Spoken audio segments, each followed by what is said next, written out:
This is macOS Ken. The skinny on the Q.ai acquisition. It is iPhone's world. Or is it John Hamm's? Either way, it's Tuesday, the 3rd of February, 2026. I'm Ken Ray, and this is news from macOS Ken, brought to you by yours truly and sponsored by NordLayer. Secure your network, block threats to your business, and save with offer code macOSken-10-NordLayer at nordlayer.com/macOSken. This show is also sponsored by Squarespace, the all-in-one platform for growing your presence online. Yes, your presence. Not growing your profile on some social media platform filled with people who may not be who they say they are or may not even be people.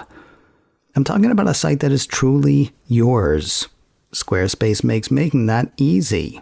Use their library of professionally designed and award-winning templates, or work with Blueprint AI, a Squarespace tool to give you a custom website in just a few steps. Now, if your site's less about promoting a business than building one, they can help with that too. Whether you're looking to sell services, songs, or physical stuff, the built-in analytics, monetization tools, and shipping options can help you on your way. See what you can do with Squarespace. Head to squarespace.com/macOSken for a free trial. Then when you're ready to launch, use offer code macOSken to save 10% off your first purchase of a website or domain. Build the site that's right for you with Squarespace. Go to squarespace.com/macOSken for a free trial. Then use offer code macOSken for 10% off your first purchase of a website or domain. Squarespace, the all-in-one platform for growing your presence online. Get started today at squarespace.com/macOSken. It is likely the second biggest Apple acquisition to date. Engadget ran a piece late last week saying that Apple had acquired Israel-based startup Q.ai. What do they do? Awesome question. The piece cites a report from the Financial Times that says patents filed by Q.ai show its technology being used in headphones or glasses using facial skin micro movements to communicate without talking. If I had a BMI ASCAP license, I'd be playing the Missing Persons song, What Are Words For? Apple's Senior VP of Hardware Technologies, Johnny Srouji, Jay Srouge as I like to call him all of a sudden, Jay Srouge is said to have said in a statement that Q.ai is a remarkable company that is pioneering new and creative ways to use imaging and machine learning. I should have warned you before that sentence started to pull over if you were driving. That statement made $2 billion spent sound incredibly dull. That's the rumor, by the way. $2 billion. Secret people said to blah blah blah say the deal is valued at close to $2 billion. If that is correct, it would be Apple's second largest buy so far, about $1 billion behind what Apple spent on Beats about $1 billion years ago.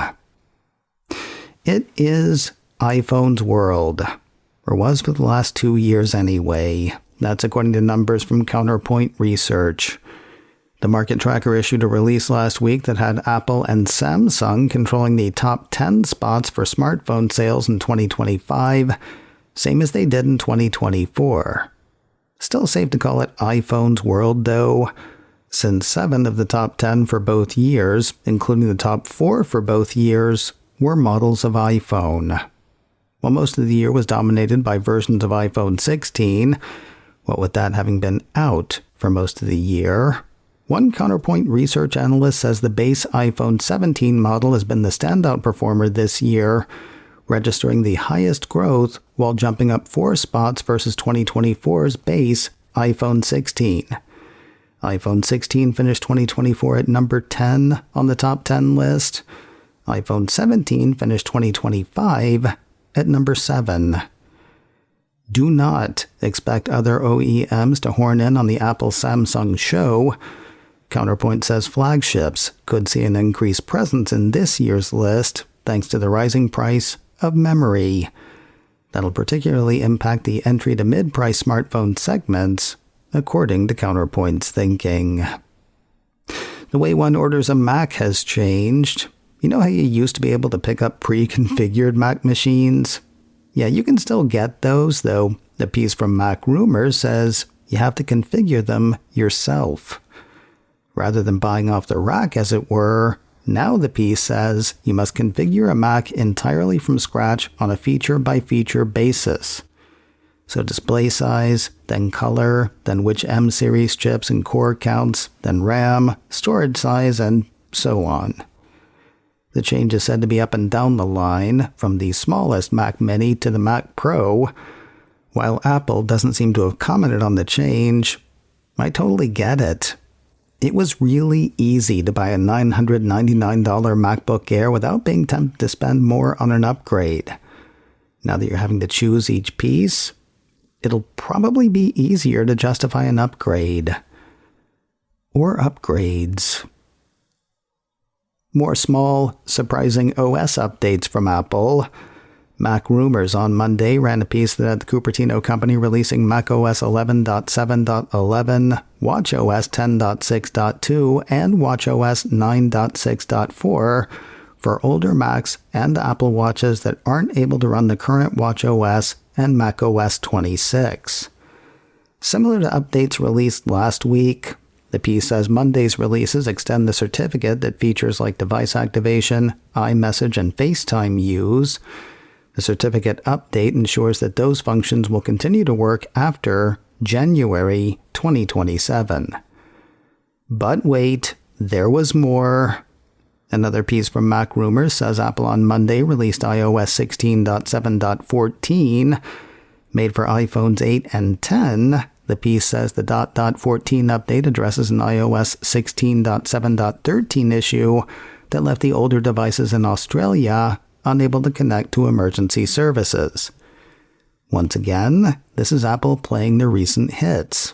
One of the features of last week's iOS 12.5.8 update did the same thing, addressed emergency call problems on older iPhones in Australia. But wait, there was even more than that. Mac Rumor says Apple also released macOS Catalina Security Update 2026-001 and watchOS 6.3.1 for older devices. Based on the report, it looks like those were for the certificate update thing, though there are no notes for the listings on Apple's security updates page. More news in a moment, but first a word from today's sponsor, NordLayer, a toggle-ready network security platform built for today's business. You've known the name Nord for years, thanks to their consumer VPN. Built for business, NordLayer does that, and a whole lot more, combining VPN, access control, and threat protection in one easy-to-use platform. No huge setup, and no new hardware required. It is a security layer over your existing devices, no matter what platform. They've recently partnered with CrowdStrike to bring Falcon endpoint protection to small and mid-sized businesses. That's enterprise-grade security made simple for businesses with just a few seats to 100 seats or more. That is security and control at your pace. NordLayer includes step-by-step onboarding, 24/7 support, and they've got an exclusive offer for you right now.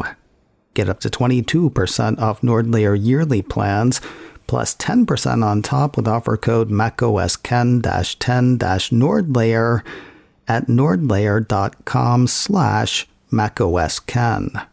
Try it risk-free with their 14-day money-back guarantee. NordLayer, toggle-ready network security built for your business. Get savings on top of savings with offer code macOSKen-10-NordLayer at nordlayer.com/macOSKen. News of an apparently major get for Apple's video side. The Hollywood Reporter ran a piece last week that had the Cupertino company picking up the rights to Brandon Sanderson's Cosmere fantasy universe for both film and television. The deal is said to be unprecedented. It's not so much because of the money, though you gotta figure there was a lot of that. Rather, it's unprecedented because of the level of involvement/control afforded the author. After meeting with multiple studio heads, the Hollywood Reporter says the deal struck with Apple gives Sanderson rarefied control over the screen translations, according to sources. Sanderson will be the architect of the universe, will write, produce, and consult, and will have approvals. That is a level of involvement that not even J.K. Rowling or George R.R. Martin enjoys, according to the Reporter. Cosmere's Mistborn series will apparently be developed first. Those will be for features, while the Stormlight Archive series will be worked up for TV. And now a question. Have any of you read these? I've never even heard of them, though the Reporter report makes them sound like a pretty big deal. I would love for people who have read them to either hit me on Mastodon, macosken@mastodon.social, or send me an email, info@macosken.com. Do you like these books? Should I read them? Are you excited about Apple developing the properties, or does it make you nervous? Hit me to the Cosmere universe, macosken@mastodon.social on Mastodon, or by email, info@macosken.com. I know I said earlier that it's iPhone's world, but we should consider the possibility that it actually belongs to John Hamm. Apple TV issued a press release Monday announcing a third season renewal for the Hamm-led drama Your Friends and Neighbors, and Season 2 hasn't even started yet. In Season 2, the release says Hamm's character doubles down on his life as an unlikely suburban thief until the arrival of a new neighbor threatens to expose his secrets and place his family at risk. Former X-Man James Marsden plays the new neighbor. He'll join a slew of series regulars, including Amanda Peet, Olivia Munn, and, of course, Lord Emperor Hamm. Season 1 of Your Friends and Neighbors is available to stream now on Apple TV. The first episode of Season 2 hits the stream on Friday, the 3rd of April. You can catch a teaser for Season 2 on YouTube. In sort of surprising news, Apple TV took home a Grammy Award Sunday night. The Grammys are music awards, hence my mild surprise. A piece from 9 to 5 Mac says 2 Apple titles were up for a total of 4 of the awards, with 3 nominations tied to F1, The Movie, and 1 tied to Severance. Just playing the numbers, you might have bet on F1 and you would have been a winner. The piece says Chris Stapleton's Bad As I Used to Be, apparently recorded for the soundtrack, took home the Grammy for Best Country Solo Performance. And finally today, congratulations to Apple from Apple. Late last week, Apple TV hit the Twitter account it's still using for some reason, with news around F1, The Movie. Posting the message, another win for Team APXGP. The tweet has a short clip of the movie in it that starts with a proclamation that F1, The Movie, is the most watched film in Apple TV history. Look, it's a heck of a movie, but it feels like a stretch to call it a film. Arrival is a film. Independence Day is a movie. Rocky, film. Rocky 4, movie. F1 the movie, movie. Days of Thunder. Okay, that was a trick. That one's also a movie. Anyway, congratulations to all involved. And please do remember come Oscar night, it really is an honor just to be nominated. macOS Ken, brought to you by me and sponsored by Squarespace. Get 10% off your first purchase of a website or domain with offer code macOSKen at squarespace.com/ macOS Ken. This show is also sponsored by NordLayer, toggle-ready network security built for your business. Get savings on top of savings with offer code macOSken-10-NordLayer at nordlayer.com/macOSken. Advertising handled by Backbeat Media, online at backbeatmedia.com. You can find me on Mastodon, macOSken at mastodon.social.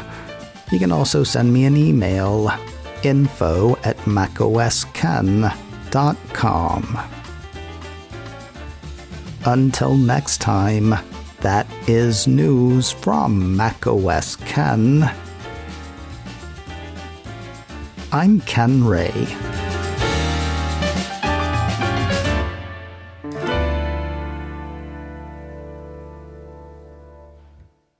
It's still sunny.